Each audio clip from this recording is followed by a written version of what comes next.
What's up, you guys? And finally, we are hearing that this week they're planning on passing that reconciliation bill, the revised Build Back Better, known as now the Inflation Reduction Act of 2022. However, we're hearing that there still is one obstacle that needs to be addressed, and I'm going to get you caught up on the latest with headlines and video footage coming out for this week. This is your breaking news stimulus check update and stimulus package update. Now, this is going to be a chain reaction for an assortment of different things.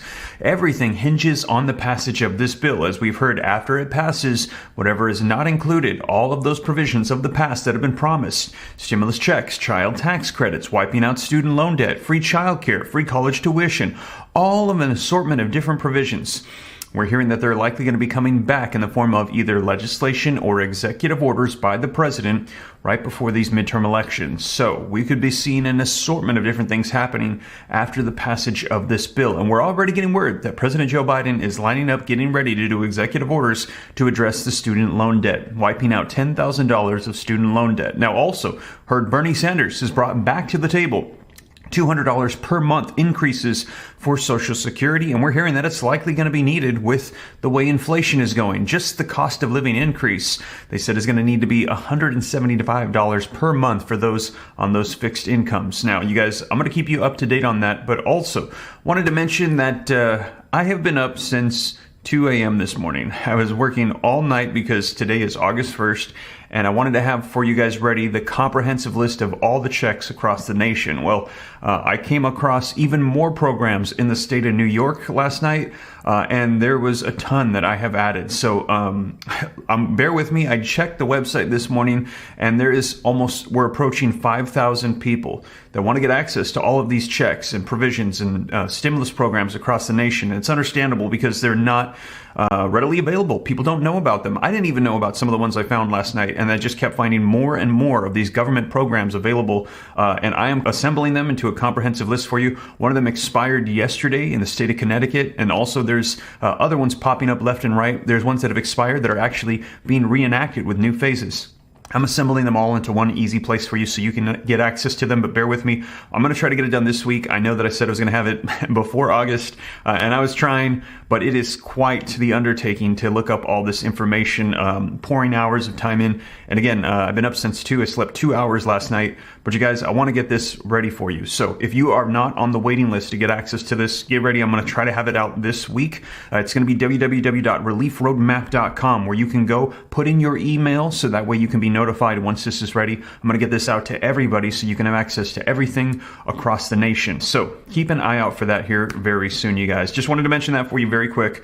But now, moving along, let's dive into these headlines and get you caught up as to what's going to be happening this week with the reconciliation bill. So take a look, you guys. As Manchin pushes for a speedy passage of the New Deal, Sinema stays quiet. That is right. So this week they want to get this done, but we have not yet heard from Kyrsten Sinema, and she has not confirmed that she is on board with the passage of this bill. And keep in mind, they need every single Democratic senator, all 50 of them, on board to pass it with a majority vote through the process of reconciliation. Take a look. This week, Senate Democrats race to finish the tax and climate package if Sinema signs on, and all eyes turn to Sinema as Democrats face a week that could transform Biden's presidency. This could be pivotal. Now, take a look very quickly, you guys. Just want to read the intro of this. Senate Democrats are aiming to pass a major spending bill this week that includes funding for climate change, healthcare, and tax increases on corporations. The deal was unexpectedly struck last week by Senate Majority Leader Chuck Schumer and a key centrist Senator Joe Manchin, giving Democrats optimism that they'll have a robust agenda to run on in the competitive races that are going to be happening with these midterm elections this fall.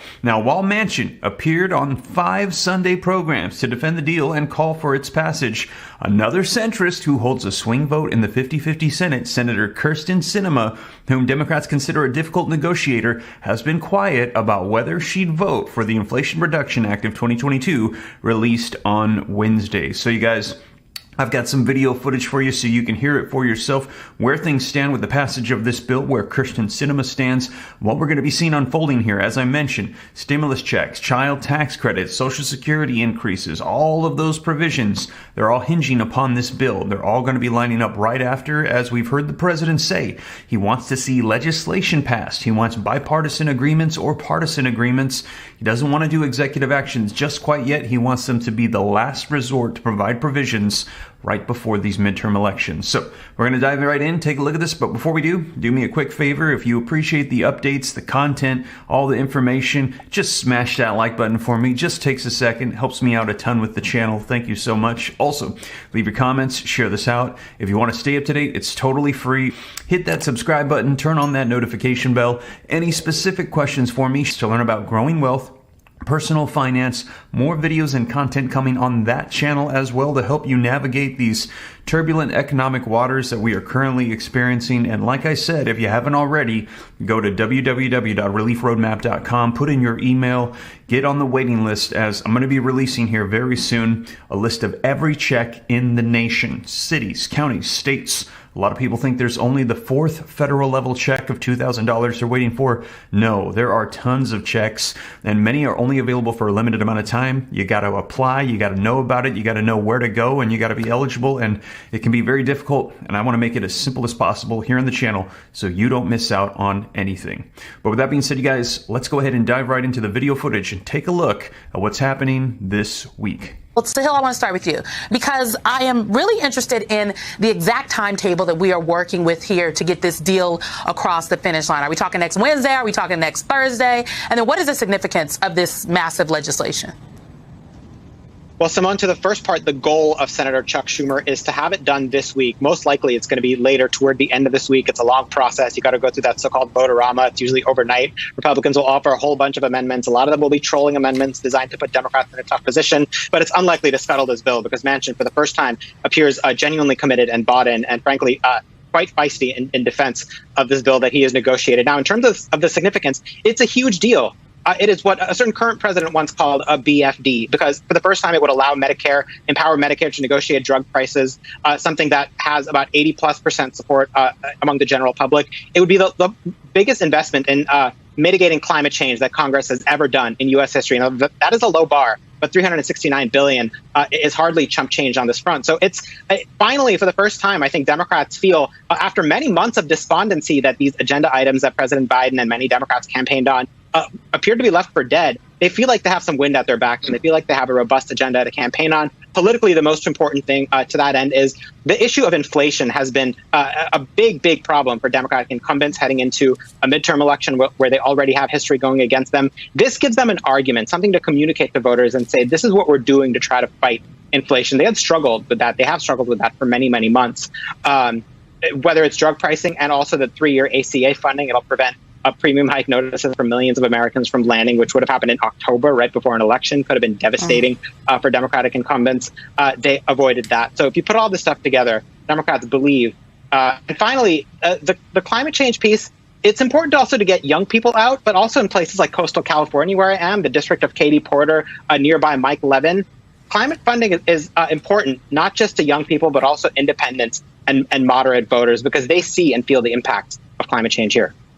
I agree with you. I also think it's important for places like Arizona, Nevada. I'm thinking about Lake Mead. We could go on. This is, I personally think, quite significant. Katie, let me bring you in here because you have some new reporting from Insider. Well, there's new reporting from Insider, and let me just read it to you. It says, quote, the most carefully negotiated deals can still be appended in an environment where no margin of error exists. Manchin is on a collision course with Arizona Senator Kyrsten Sinema over a small part of the bill. The pair disagree on carried interest, a loophole in the tax code that mostly benefits wealthy investors and hedge fund managers. Not to even talk about COVID, right? Senator Manchin has been out with COVID this week, and you do need people in town in the United States Senate to vote. Talk to me about the Sinema factor here. What should we be watching for in the days ahead? Oh, we should be watching very closely, Simone. This is a key moderate we're talking about and tax hike skeptic. And so when we're talking about so many loophole, like the loophole, the carry interest rate loophole, and we're talking about what that might mean to kind of weasel this in, if you will, into this bill, that's a huge deal. I mean, this is something Sinema has backed down off of in the past, and has actually made a claim that you will not back anything that would raise tax hikes if it's pick and choosing which way it goes. I mean, this is a hard deal, and even we know that in the past, Democrats have actually pulled back from certain raising rates on high-income earners. But at the same time, I mean, we're watching Sinema. We're waiting to hear what she said. We haven't had any really concrete feedback after the deal was made public. But what we can expect is that what we're hoping is that with this tight schedule that we have and going into the August recession, which is a key time for campaigning, is that we can get all Democrats on board to go forward and say, this is the deal we're bringing to the table. Now, Sinema and Manchin have been those two that have held up many deals and many iterations of Biden's big economic agenda. But what we're really hoping for is that Sinema can come to the table and say, these are the places that I can stand with to make sure that all the other provisions of this deal, as Sahil just said, when we're looking at what the impact of it is, there has to be some space to move forward. And in this case, the negotiations need to come to a head at this point. That's what we're seeing with Sinema. And so we're going to be watching closely to see what she says and if she's going to move in the right direction. We expect Schumer to be speaking. We expect more folks coming together in the next week or so. But that's the hope right now. We're all eyes are basically on her. I am definitely watching, okay? I asked Amy Klobuchar, has she heard from her? She said she's reviewing the bill, so we remain to see what she says. There you have it, you guys, and I would agree, all eyes right now are on the Senate and Kyrsten Sinema, and we're going to be seeing what unfolds here. We're definitely going to be hearing from Senate Majority Leader Chuck Schumer. He's likely going to be meeting with Sinema this week as they're trying to get it passed through. They have got to get her on board to get all 50 votes to pass it through with a majority vote in the Senate. Now, we will see. I will keep you up to date every step of the way so that way you know what's going on. But with that being said, you guys, that is the latest. Thank you so much for joining me. If you made it this far and you haven't already, don't forget very quickly, smash that like button for me. Helps out the channel a ton. Thank you so much. Also, leave your comments, share this out. If you want to stay up to date, it's totally free. Button, turn on that notification bell. Any specific questions for me, comprehensive list so you don't miss out on anything, and to learn about growing wealth and personal finance. More content coming to help you with growing wealth and navigating these turbulent waters of our economy. But with that being said, you guys, once again, thank you so much for joining me, and I will catch you in the next one. Take care. God bless.